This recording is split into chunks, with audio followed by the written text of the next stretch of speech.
आइए देखते हैं अभ्यास 3B का प्रश्न संख्या 3। इसमें आपको खाली जगह भरनी है, रिक्त स्थान भरने। खाली जगह भरिए। पहले में है दो पूर्णांकों का योगफल सदैव खाली जगह होता है। तो दो पूर्णांकों का योगफल क्या हो सकता है भाई, इस पे विचार करना है। देखें, एक पूर्णांक हमने 3 लिया और 4 लिया। 3 और 4 कितना हो गया? 7। 3 भी पूर्णांक, 4 भी पूर्णांक और 7 भी पूर्णांक। 3 में यदि हम -7 जोड़ेंगे, क्योंकि 3 भी पूर्णांक है और -7 पूर्णांक है, तो यहाँ देखें प्लस माइनस माइनस और ये 7 कितना आएगा? -4। तो -4 क्या है? ये भी एक पूर्णांक है। यदि आप दोनों ऋणात्मक पूर्णांक ले लें, -3 प्लस -2, इन्हें आप जोड़ेंगे तो -30 और -2 जब जोड़ेंगे तो कितना मिलेगा? -5। यानी कि ये भी क्या है? एक पूर्णांक है। तो इन उदाहरणों से क्या निष्कर्ष निकला कि यदि हम दो पूर्णांकों को जोड़ेंगे तो हमें सदैव एक पूर्णांक ही प्राप्त होगा। यानी खाली जगह में हम क्या भरेंगे? पूर्णांक।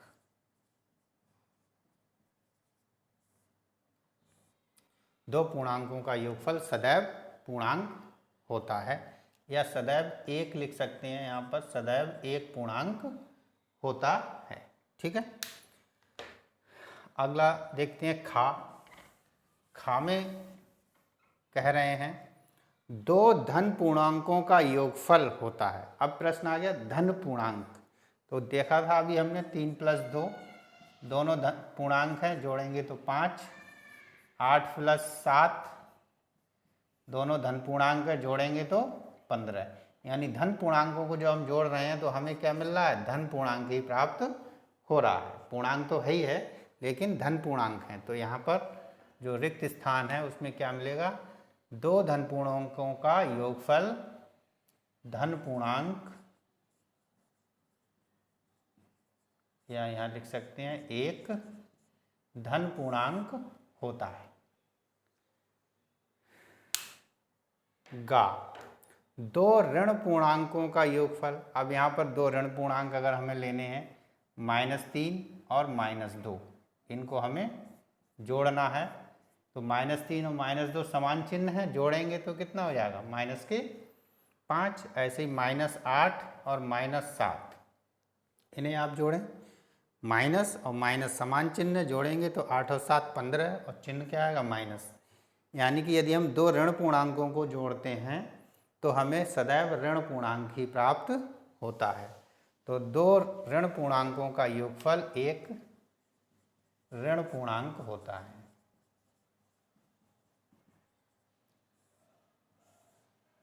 ठीक है, उम्मीद करते हैं समझ में आ रहा होगा। दो पूर्णांकों का योगफल पूर्णांक, धन पूर्णांकों का योगफल धन पूर्णांक, ऋण पूर्णांकों का योगफल एक ऋण पूर्णांक होता है। आइए प्रश्न संख्या 4 देखते हैं। प्रश्न संख्या 4 में सत्य अथवा असत्य बताइए। हमें कुछ कथन दिए गए हैं, इन कथनों में हमें बताना है कि कौन सा कथन सत्य है या कौन सा कथन असत्य है। आइए देखते हैं। पहला कथन है किसी पूर्णांक तथा इसके योगात्मक प्रतिलोम का योगफल 0 होता है। कुछ उदाहरण लेकर देख लेते हैं। हमने लिया एक पूर्णांक 3 और 3 का योगात्मक प्रतिलोम -3, या हम पूर्णांक लें -3 और -3 का योगात्मक प्रतिलोम कितना होगा? 3 होगा। यानी पूर्णांक और उसका योगात्मक प्रतिलोम लेंगे और उनको जोड़ेंगे तो देखें कितना मिलेगा। ये 3 है और ये -3 है, यानी प्लस माइनस माइनस। तो 3 में से 3 को 3 में -3 जोड़ना है, यानी कि क्या रिजल्ट आएगा? 3 - 3। 3 - 3 कितना हो जाएगा? 0। यानी कि पूर्णांक और योगात्मक प्रतिलोम को जब जोड़ते हैं तो हमें 0 प्राप्त हुआ।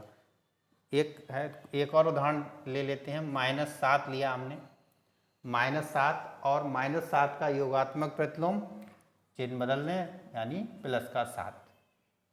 ठीक है, अब इन दोनों को जोड़ेंगे तो -7 और +7 असमान चिन्ह हो गए। असमान चिन्ह होंगे तो घटाएंगे, 7 में से 7 घट गया, कितना बचा? 0 आ गया हमारे पास। यानी कि पूर्णांक और उसके योगात्मक प्रतिलोम को जब भी हम जोड़ेंगे तो हमें हमेशा क्या प्राप्त होगा? 0 प्राप्त होगा। कथन क्या कह रहा है? किसी पूर्णांक तथा उसके योगात्मक प्रतिलोम का योगफल 0 होता है। इसी बात को हमारा कथन कह रहा है। यानी कि कथन हमारा कैसा है? सत्य है।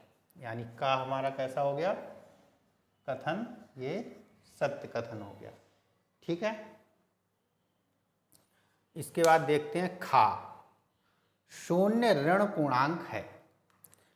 0 ऋण पूर्णांक है, ये संख्या रेखा है, यहाँ हमारा 0 है। पूर्णांक हमने जब पढ़े हैं तो इधर क्या आता है? +1 +2 +3, 1 2 3 आता है। इधर -1 -2 और -3। इधर देखें ये ऋणात्मक हो गए, ये धनात्मक हो गए। ठीक है, इधर वाले 0 से बाईं तरफ के जितने भी पूर्णांक हैं वो कैसे हैं? ऋणात्मक। और 0 के दाईं तरफ जो भी पूर्णांक हैं वो कैसे हैं? धनात्मक हैं। 0 कैसा है? 0 ना ही धनात्मक है ना ही ऋणात्मक है। ठीक है, यदि आपसे कहा जाए 0 एक धनात्मक पूर्णांक है तब भी ये गलत है। 0 एक ऋणात्मक पूर्णांक है तब भी ये गलत है। 0 क्या है? एक पूर्णांक है। तो यहाँ 0 ऋण पूर्णांक है, ये कथन हमारा कैसा है? असत्य कथन हो गया। ठीक, अब गा कथन देखते हैं। गा, 2 ऋण पूर्णांकों का योगफल धन पूर्णांक होता है। अभी देखिए इसी कथन को आप रिक्त स्थानों में कर चुके हैं। 2 ऋण पूर्णांकों का योगफल सदैव क्या देखा था अभी आपने? ऋण पूर्णांक होता है। 2 ऋण पूर्णांकों का योगफल हमेशा क्या होता है? -3 और -1 को आप जोड़ेंगे तो -3 -1 असमान चिन्ह जुड़ जाएंगे तो -4 प्राप्त होगा। यानी 2 ऋण पूर्णांकों का योगफल एक ऋण पूर्णांक होता है। एक और उदाहरण ले लेते हैं। -7 में -3 जोड़ लो तो समान चिन्ह हो गए, ये दोनों जुड़ेंगे, 7 और 3 10, चिन्ह माइनस का। ठीक है, तो ये ध्यान रखना है कि 2 ऋण पूर्णांकों का योगफल एक ऋण पूर्णांक होता है। यहाँ पर इन्होंने धन पूर्णांक लिख रखा है, यानी कथन कैसा हो गया? असत्य। घा कथन देखें। किसी पूर्णांक और 0 का योगफल उस पूर्णांक के बराबर होता है। देखें, एक पूर्णांक ले लिया हमने -3 और 0 को जब जोड़ेंगे कितना प्राप्त होगा? -3। यानी 0 को किसी भी संख्या में जोड़ेंगे तो वही रहता है। 10 में 0 को जोड़ेंगे तो कितना होगा? 10। 99 में 0 को जोड़ेंगे तो कितना होगा? 99। -99 में 0 को जोड़ेंगे तो -99।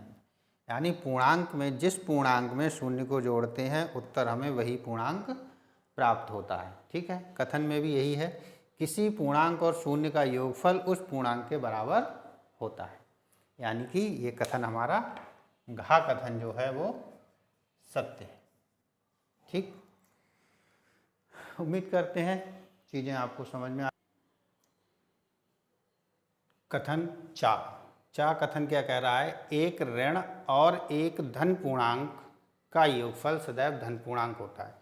तो हमें एक ऋण पूर्णांक लेना है और एक धन पूर्णांक लेना है।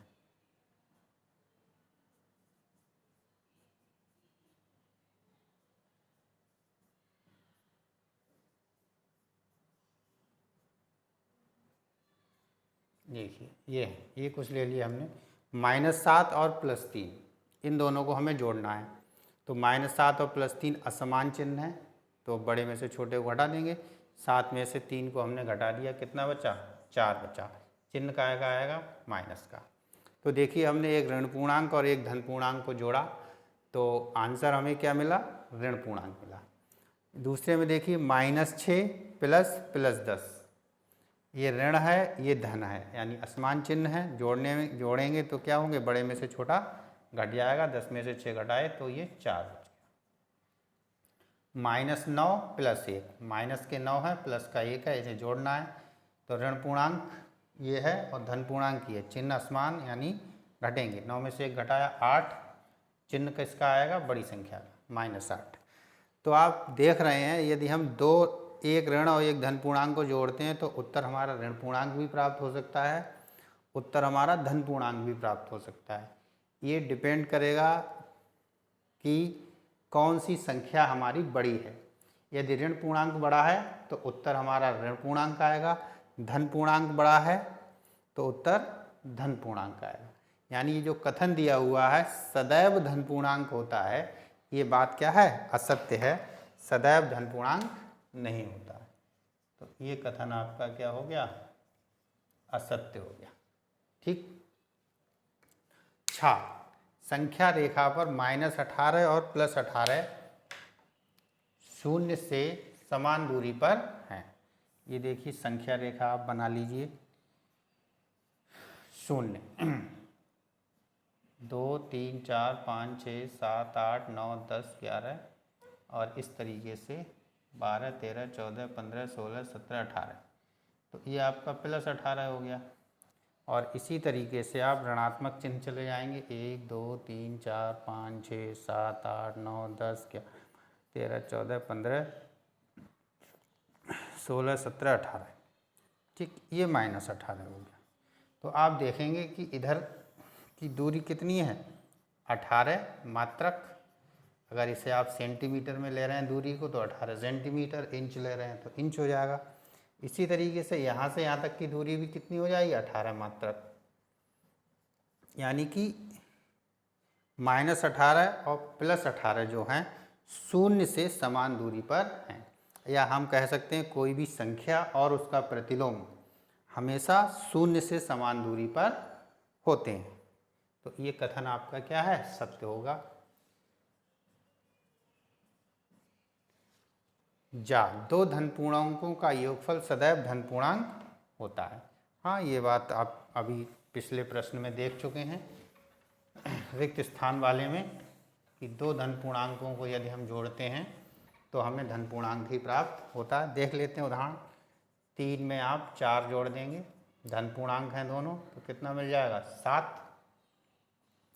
+8 में आप +3 जोड़ दें, समान चिन्ह, 8 और 3 11, जो कि क्या है, धनात्मक हैं ये। तो 2 धन पूर्णांकों का योगफल सदैव धन पूर्णांक होता है। ये कथन सत्य। ठीक, यहाँ पर आपकी अभ्यास 3 भी कंप्लीट होती है और इसे आप अच्छे से करें। नहीं समझ में आए बार बार रिपीट कर कर वीडियो को देखें, लेक्चर को देखें और समझें। यदि फिर भी समस्या रहती है तो कमेंट में आप कमेंट कर सकते हैं कि ये चीज़ हमें समझ में नहीं आ रही है। धन्यवाद।